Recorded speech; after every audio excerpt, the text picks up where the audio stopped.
Bonjour et bienvenue à Secrets de YouTube. Cette semaine, nous avons la joie de découvrir les locaux et les coulisses de la célèbre émission de Planet Wargame.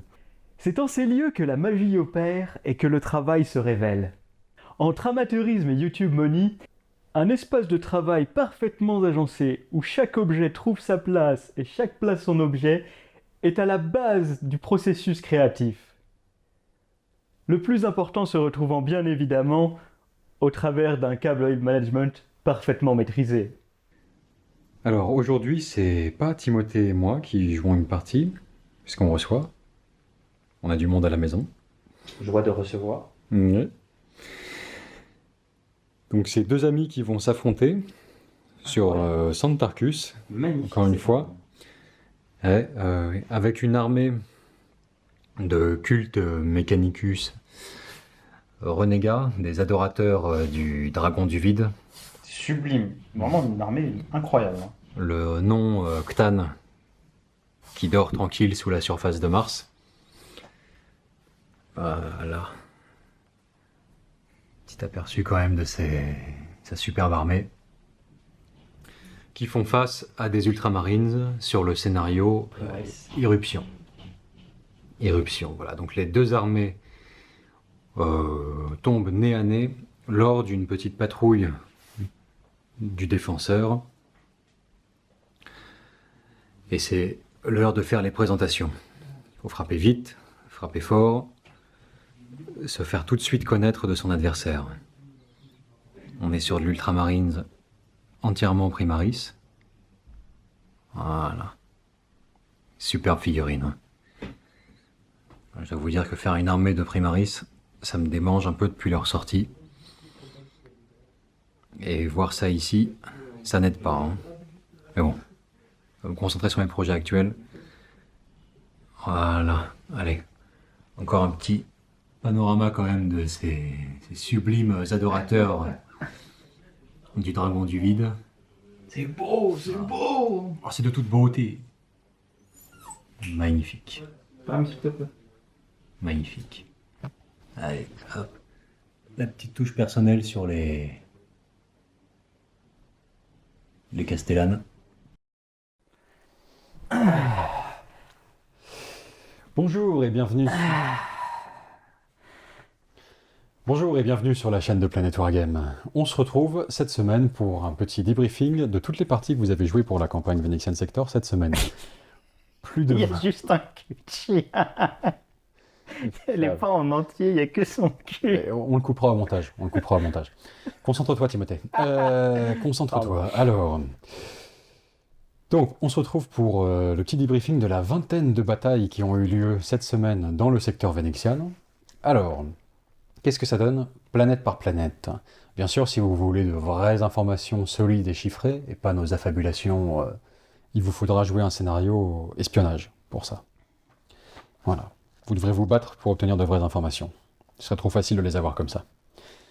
Mais quand même, la direction générale, le sens du vent, allons-y sur Santarcus. Santarcus, la perle du secteur vénétien. Hein. Donc les sanguinaires gagnent du terrain. Rien ne semble pouvoir leur résister. Ils s'en sont pas mal pris aux conquérants quand même, dans le courant de la semaine. Ça permet aux défenseurs de regagner un petit peu de leur superbe après leur défaite initiale de la première semaine. Mais malgré tout, les sanguinaires sont ceux qui semblent le plus inarrêtables sur la planète. Ensuite, sur Rutilia, le monde Forge. Ça m'embête ça. C'est définitivement la planète sur laquelle il y a eu le plus de conflits cette semaine. Vous vous êtes livré à une guerre acharnée pour Rutilia.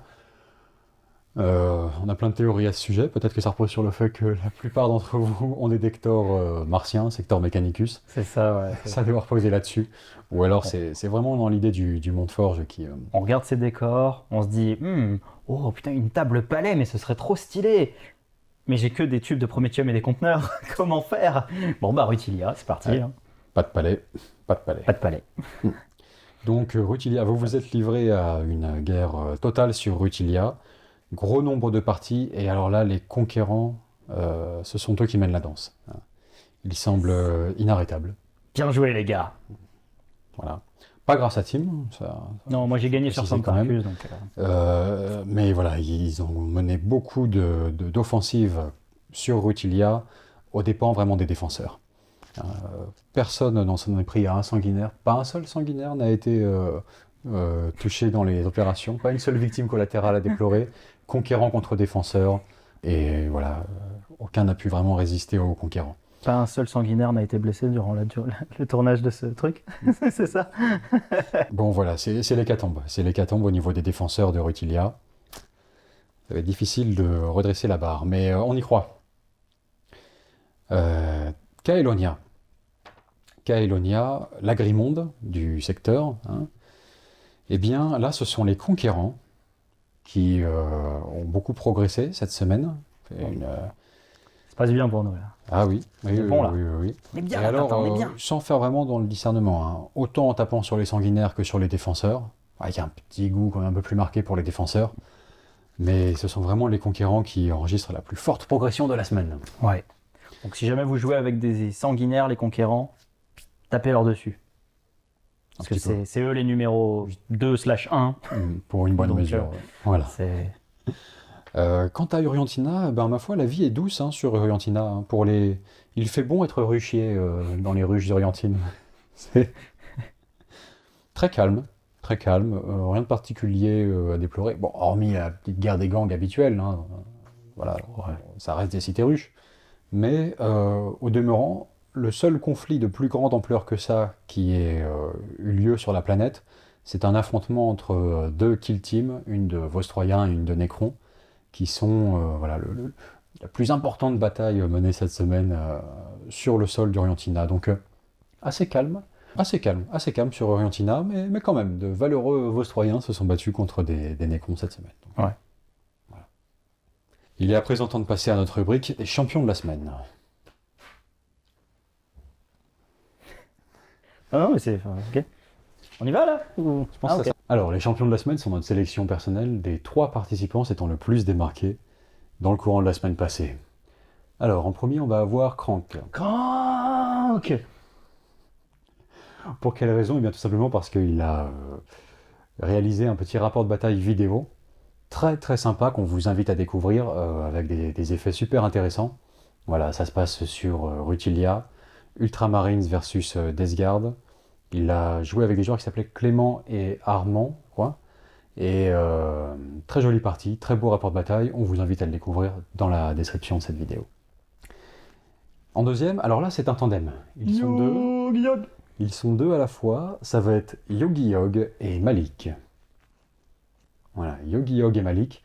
Pourquoi tous les deux? Quelle étrange raison les lie l'un à l'autre? Eh bien, c'est parce que ce sont les premiers à avoir mis en place un scénario de soutien allié.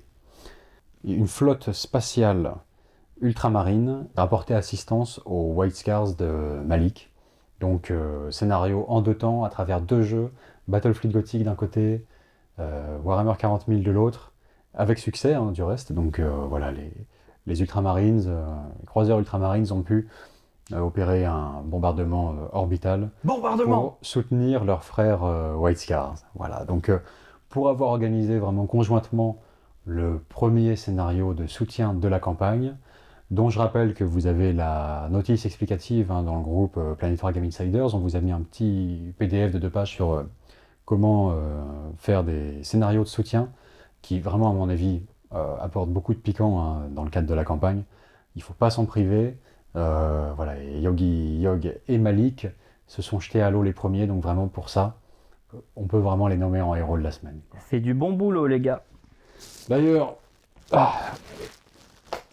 ils méritent amplement de remporter à ce titre une Smartbox Évasion en amoureux, voilà, coffret pour 2, 350 séjours, 530. pour célébrer leur nouvelle union. Elle est périmée en vrai. Mais... Vous recevrez donc une boîte, une Smartbox périmée. Alors, après... C'est l'intention qui compte. Plaisir d'offrir, joie de recevoir. Bah, d'une part, et puis quelque part, c'est le sort de toutes les Smartbox. Toutes les Smartbox sont amenées à se périmer et à rester sur, voilà, là, à côté du vide-poche, dans l'entrée, jusqu'à date de péremption, donc à la rigueur, celle qu'on vous envoie est déjà pré-périmée. C'est ça de moins à faire, quoi. Ça vous fait un truc de moins à penser. Vous pouvez déjà l'acheter. Voilà, on vous envoie ça très bientôt, Yogi Yog et Malik. Et sur un ton moins trivial, il est temps de passer à une rubrique beaucoup plus solennelle, puisque on a appris que cette semaine, Kubilai Khan, un personnage Whitescar, nous avait quittés, écrasés par un Gorkanaut. Alors je vais vous demander de respecter 1 minute de silence, s'il vous plaît. Abonne-toi, mets la cloche.